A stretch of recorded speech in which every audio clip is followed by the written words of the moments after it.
دوراجی colony Karachi میں واقع مقامی ہال میں FJRF کا ذیلی شعبہ اسکلز انہینسمنٹ پروگرام سے مختلف کورسز کرنے والے اسٹوڈنٹس کو سرٹیفکیٹس تقسیم کیے گئے۔ سرٹیفکیٹ ڈسٹریبیوشن سیرمنی میں دعوت اسلامی کی مرکزی مجلس شورا کے رکن Haji Abdul Habib Atari, director SEP teachers, head of applications private company, نجی بینک آفیسر، FJRF کے ذمہ دار اسلامی بھائیوں سمیت اسٹوڈنٹس اور پیرنٹس نے شرکت کی۔ تقریب کا آغاز تلاوت قرآن پاک اور نعت رسول مقبول صلی اللہ علیہ وآلہ وسلم سے ہوا۔ تقریب میں اسٹوڈنٹس نے مختلف ایکٹیویٹیز اور کامیابی سے متعلق بتا کر حاضرین سے داد سمیٹی۔ رکن شورا حاجی عبدالحبیب اتاری نے اسٹوڈنٹس کی جانب سے پیش کی جانے والی ایکٹیویٹیز کو سراہا اور SEP کی کاوشوں پر اطمینان کا اظہار کیا۔ رکن شورا نے سرٹیفکیٹ حاصل کرنے والے اسٹوڈنٹس کو مبارکباد پیش کی اور انہیں اس علم کے ذریعے دین کو پھیلانے کی ترغیب دلائی۔ SEP جو بنایا گیا اس کے پیچھے کیا ویژن تھا؟ ویژن یہ ہے کہ میری دعوت اسلامی کو بہت سارے ایسے لوگوں کی حاجت رہتی ہے جو ٹیکنیکلی ساؤنڈ ہوں۔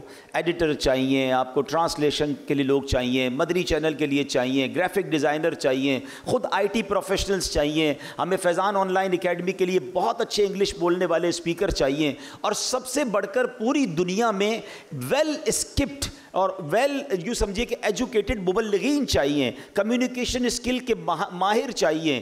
ان تمام چیزوں کے لیے یہ فیکٹری لگائی گئی ہے۔ یعنی پہلے آپ نے یہ سوچنا ہے کہ یہ SEP خود دعوت اسلامی کی اپنی نیڈ کو پورا کرنے کے لیے لگایا گیا ہے۔ تقریب میں شریک شخصیات نے SEP میں ہونے والے مختلف کورسز کو سراہا اور اسٹوڈنٹس کی پرفارمنس پر خوشی کا اظہار کیا۔ مدنی خبروں سے گفتگو کرتے ہوئے ان کا کہنا تھا کہ تقریب میں جامعۃ المدینہ کے طلباء کرام نے جس خوبصورتی کے ساتھ مختلف ایکٹیویٹیز پیش کی اور اپنی کامیابی سے متعلق بتایا وہ قابل تعریف ہے۔ ماشاءاللہ بہت اچھا ایونٹ تھا، بلکہ اس ایونٹ سے پہلے جو دعوت اسلامی ون ونڈو سولوشن پرووائڈ کر رہی ہے، یعنی کہ اپنے جو طلباء کرام ہیں جو درس نظامی وغیرہ کر رہے ہیں، ان کو دنیاوی ایجوکیشن میں بھی ایک لیول پہ لے کر آ رہی ہے، تاکہ اگر دنیاوی اعتبار سے ان کو دیکھا جائے تو لیٹسٹ ٹیکنالوجیز پہ، لینگویجز پہ مہارت حاصل کرنے میں ان کی مدد کر رہی ہے۔ ماشاءاللہ بہت اچھی امپرومنٹ ہے، اور ابھی آج ہم نے دیکھا بھی کہ ناٹ انگلش دوسری لینگویج میں بھی عبور حاصل کروا رہی ہے، خاص طور پہ عربی اور اس کے علاوہ دوسری جو لینگویج ہے،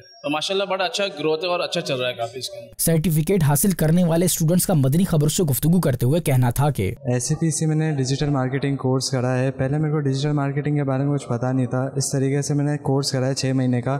اس کے بعد اب میں اسی فیلڈ میں ابھی ہمیں سرٹیفکیٹس اس طرح ملے ہیں۔ دعوت اسلامی کے شعبہ SEP سے انگلش لینگویج کورس کمپلیٹ کیا ہے، جس کی وجہ سے آج ہماری سرٹیفکیٹ سیریمنی تھی اور میں نے سرٹیفکیٹ بھی اچیو کیا ہے اپنا۔ SEP کے اندر میں نے ڈیجیٹل مارکیٹنگ کا کورس کیا ہے۔ الحمدللہ ٹائم کو فوکس اور مینیج کر کے چل رہے ہیں کہ صبح کے اندر فجر کے بعد علم دین کی تیاری شروع کر دیتے ہیں، اس کے بعد جامعۃ المدینہ کی چھٹی کے بعد سے اپنا جو e-commerce کا برانڈ ہے اس پر محنت کر رہے ہیں۔ تقریب کے اختتام پر دعا ہوئی اور حاجی عبدالحبیب اتاری سے اسٹوڈنٹس نے ملاقات بھی کی۔ مدنی چینل کے ناظرین، دعوت اسلامی جہاں مختلف شعبجات کے ذریعے دین متین کی خدمات پیش کر رہی ہے، وہیں FJRF کا ذیلی شعبہ اسکلز انہینسمنٹ پروگرام تمام تر سہولیات اور صاف ستھرے ماحول میں اسٹوڈنٹس کو انفارمیشن ٹیکنالوجی و دیگر لینگویجز کی تعلیم مناسب فیس میں دے رہا ہے۔